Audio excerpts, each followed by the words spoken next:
Provision 2. In a narration found in Sahih Bukhari, number 2072, the Holy Prophet Muhammad, peace and blessings be upon him, advised that no one has eaten anything better than from the earnings of their own hands. It is important for Muslims not to confuse laziness for trusting in Allah, the Exalted. Unfortunately, many Muslims turn away from working a lawful occupation, go on social benefits and inhabit the mosques claiming to trust in Allah, the Exalted, to provide for them. This is not trusting in Allah, the Exalted, at all.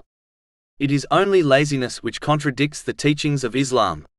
True trust in Allah, the Exalted, in respect to gaining wealth is to use the means Allah, the Exalted, provided a person, such as their physical strength, in order to obtain lawful wealth according to the teachings of Islam, and then trust that Allah, the Exalted, will provide lawful wealth to them through these means. The aim of trusting in Allah, the Exalted, is not to cause one to give up using the means He has created, as this would make them useless, and Allah, the Exalted, does not create useless things.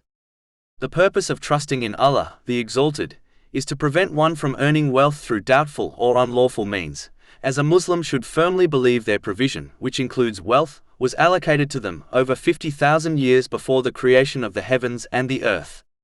This is confirmed in a narration found in Sahih Muslim, number 6748.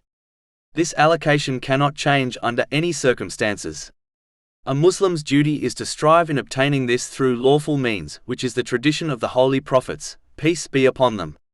This has been indicated in a narration found in Sahih Bukhari, number 2072.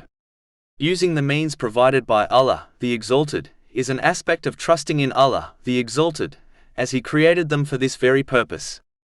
A Muslim should therefore not be lazy while claiming trust in Allah, the Exalted, by going on social benefits when they have the means to earn lawful wealth through their own efforts and the means created and provided to them by Allah, the Exalted. Finally, understanding and acting on the main narration also encourages one to become independent of relying on others to provide for them, such as the government or relatives. Instead, one should use the means provided to them by Allah, the Exalted, according to the teachings of Islam, while fully believing their allocated lawful provision will reach them. This will ensure they trust in Allah, the Exalted, alone.